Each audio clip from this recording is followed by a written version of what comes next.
आणि ताण कधी येतो? कामानी नाही. काम साठलं की ताण वाढतो. काम कधी साठतं? रेंगाळत ठेवलं की. रेंगाळत कधी ठेवतो? इच्छाशक्ती नसली की. इच्छाशक्ती कधी नसते? ध्येय नसलं की. ध्येय कधी नसतं? गांभीर्य नसलं की. गांभीर्य कधी नसतं?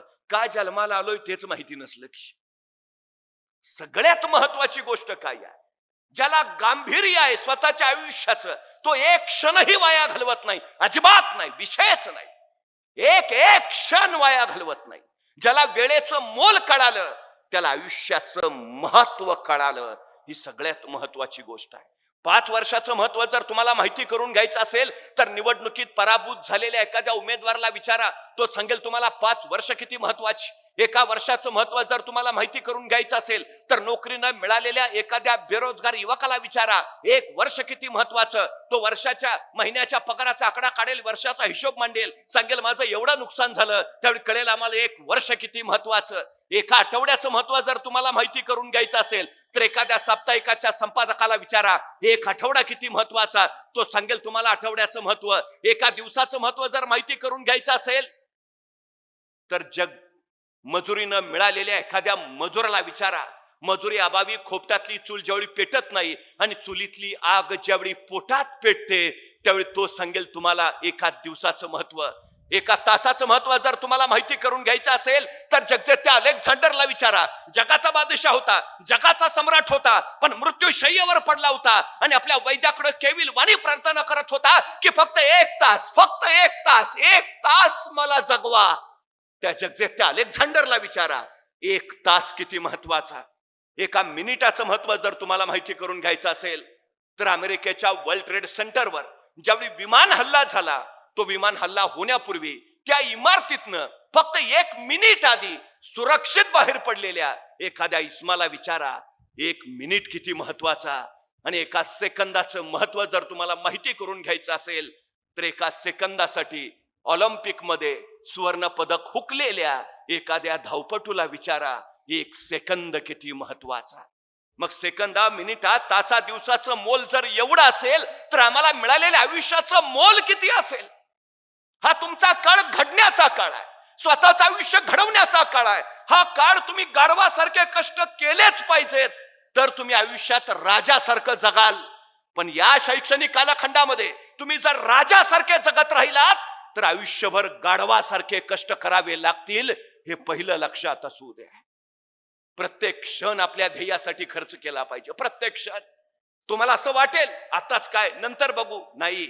गेलेला क्षण कधीही आजपर्यंत परत आला नाही, अजिबात नाही. वेळ साठवता येत नाही, वेळ गोठवता येत नाही, वेळ घड्याळ बंद करून वाचवता येत नाही, वेळ दुसऱ्याला उसना देता येत नाही, वेळ कुणाचा उधार घेता येत नाही. वेळ एकदाच हाताशी येतो. आलेल्या क्षणाची ज्याला संधी करता आलं आणि संधीचं ज्याला सोनं बनवता आलं त्याला यश जिंकता येतं. हे पहिलं लक्षात असू द्या. एक एक एक एक क्षण अत्यंत महत्वाचा आहे, अत्यंत महत्वाचा आहे. 2963 वनडे मॅचेस झाल्या, वनडे मॅचेस क्रिकेटच्या. पण 2963 मॅचेस मध्ये आजपर्यंत एकालाही वनडेत द्विशतक करता आलं नाही, अजिबात नाही, जमलंच नाही.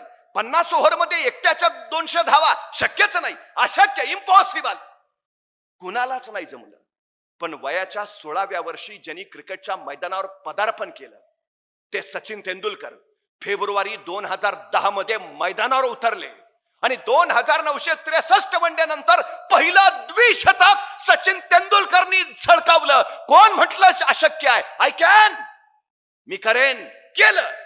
2963 मॅचेस नंतर पहिलं द्विशतक सचिन तेंडुलकरचं. दुसऱ्या दिवशी पत्रकारांनी सचिन तेंडुलकरला प्रश्न विचारला, तुम्ही एवढा द्विशतकाचा विक्रम केला, दुसऱ्या दिवशी सकाळी उठल्या उठल्या पहिले सगळे पेपर हातात घेतले असतील, सगळ्या पेपरमध्ये फ्रंट पेजला तुमच्या बातम्या, मास्टर ब्लास्टर सचिन तेंडुलकरचं द्विशतक. सकाळी उठल्या उठल्या तुम्ही पहिला मोबाईल हातात घेतला असेल, सगळ्यांचे अभिनंदनाचे मेसेज, कॉंग्रॅच्युलेशन, पहिले मोबाईल घेऊन मेसेज बघत बसला असाल. सचिन तेंडुलकर काय म्हटला माहितीये? सचिन तेंडुलकर म्हटला, 25 वर्ष झाली रोज सकाळी 6 वाजता मी मैदानावर नेटमध्ये सराव करत असतो. 25 वर्ष रोज सकाळी 6 वाजता मैदानावर नेटमध्ये. मी रविवारची सुट्टी घेतली नाही. मी दसरा दिवाळीला घरी थांबलो नाही. 25 वर्ष रोज सकाळी 6 वाजता मैदानावर. मी जर सकाळी उठून पेपर हातात घेऊन बसलो असतो तर मी क्रिकेटचा देव झालोच नसतो. मी जर मोबाईल काढून बसलो असतो मला भारतरत्न मिळालाच नसता. माझ्या ध्येयाचा अव्याहतपणे पाठलाग करत आलो म्हणून हे यश आहे. आमचं काय? उठला की पहिला मोबाईल.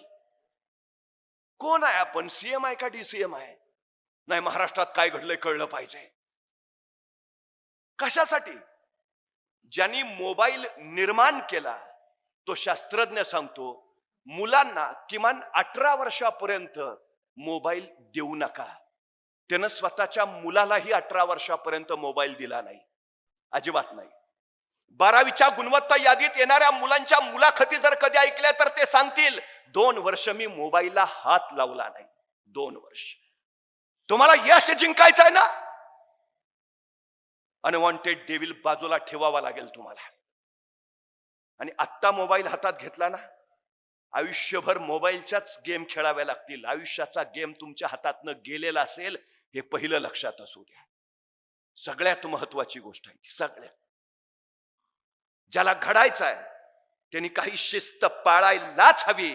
शिस्त हीच यशाचं सगळ्यात मोठं सूत्र आहे हे पहिलं लक्षात ठेवा. सुरुवात करा, अडचण नाही, आजपासून सुरू. मला सांगा महाराजांकडे काय होतं? 1645 ला महाराजांनी राजगड घेतला. बेवसाऊ होता.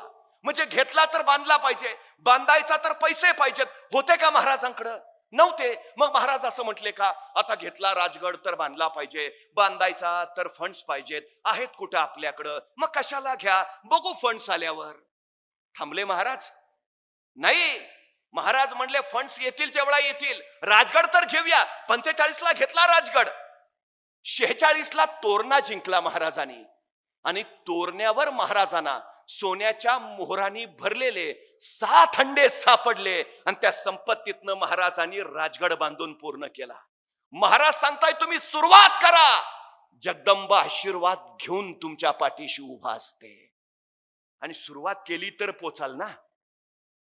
पोचतात ते जे सुरुवात करतात.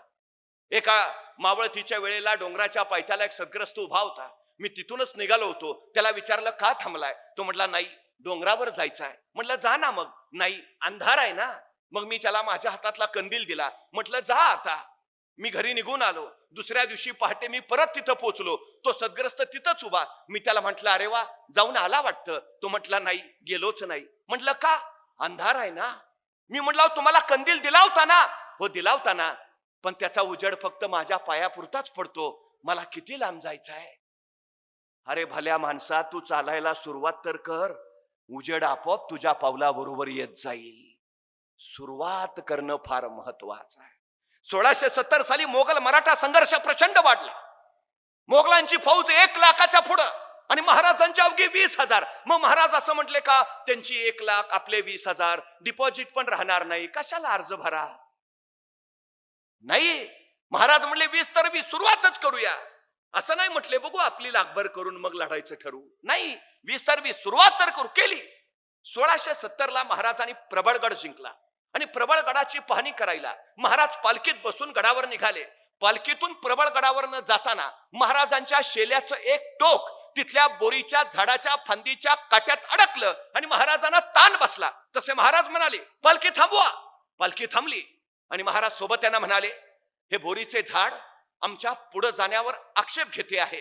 हे बोरीचे झाड आम्हाला पुढे जाण्यापासून अडवते आहे. हे बोरीचे झाड आम्हाला काही सांगू पाहते आहे. इथं काहीतरी आहे आहे आहे. खाना. माणसं कामाला लागली, खाणायला लागली. 5-6 फूट गेली, दगड भिंत सापडली, उकरली.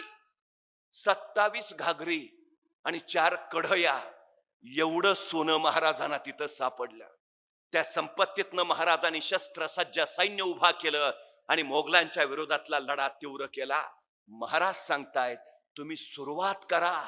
सगळी सृष्टी मदत घेऊन तुमच्या पाठीशी उभा असते.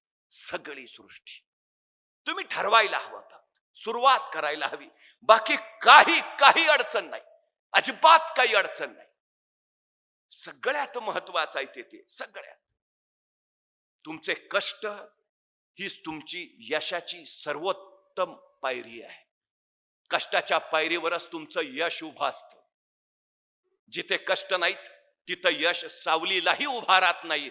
हे पहिलं आपण लक्षात घ्यायला हवं. सगळ्यात महत्वाचं मायकल फेल्प ऑलिम्पिक मध्ये जलतरणात ज्यांनी 8 सुवर्ण पदक कमावली. जगाच्या इतिहासातला पहिला जलतरणपटू आहे ज्यानं ऑलिम्पिक मध्ये 8 सुवर्ण पदक 8. पत्रकारांनी त्याला विचारलं, आतापर्यंत कुणाला जमलं नव्हतं, तुम्हाला कसं जमलं? आणि मायकल फेल्प म्हटला, याच्यापूर्वी एका जलतरणपटूला ऑलिम्पिक मध्ये 6 सुवर्ण पदकं मिळालेली. मी त्याचा अभ्यास केला. माझ्या लक्षात आलं 6 सुवर्ण पदकं मिळवण्यासाठी तो जलतरणपटू रोज 6 तास पाण्यात असायचा. रोज 6 तास सराव करायचा. माझ्या लक्षात आलं 6 तास सराव करून जर 6 सुवर्ण पदकं मिळवता येत असतील, मला 8 सुवर्ण पदके मिळवायचे आहेत. म्हणजे मला 8 तास पाण्यात सराव केला पाहिजे. 4 वर्ष झाली मी रोज 8 तास पाण्यात आहे, रोज 8 तास तलावात, रोज. त्याच्या बळावर ही 8 सुवर्ण पदक आहेत. तुम्ही किती तास अभ्यास करता त्याच्यावर ठरतं तुम्ही किती टक्के मिळवणार आहात. ते अभ्यास न करता कुणाला मार्क्स मिळालेत अशक्य आहे. 8 तास अभ्यास करा 80% पडतील. 10 तास अभ्यास करा 100%च. तुम्ही कष्ट किती करताय त्याच्यावर ठरतं तुम्हाला यश किती मिळणार. सगळ्यात आणि सगळ्यात महत्वाची गोष्ट आहे. सगळ्यात या जगात कुणालाही कष्टाशिवाय काहीही मिळालेलं नाही, अजिबातच नाही. एक साधू होते, चमत्कारी होते. ते नाचायला लागले की पाऊस पडायचा. काही तुमच्यासारखी 4 मुलं त्यांच्याकडे गेली. म्हटले तुम्ही नाचला की पाऊस पडतो म्हणे. साधू महाराज म्हटले खरं आहे ते. मग तुम्ही नाचल्यावर जर पाऊस पडत असेल तर आम्ही नाचल्यावर पण पाऊस पडला पाहिजे. साधू महाराज म्हटले बरोबर आहे, पडायलाच पाहिजे. असं नाही म्हटले, स्पर्धा लावायची. आम्ही पण नाचणार, तुम्ही पण नाचायचं, बघू पाऊस पडतोय का. दुसऱ्या दिवशी पहाटे 4 वाजता ही 4 मुलं आणि ते साधू शाळेच्या मैदानावर गेले. साधू महाराज म्हटले तुम्ही सुरू करा.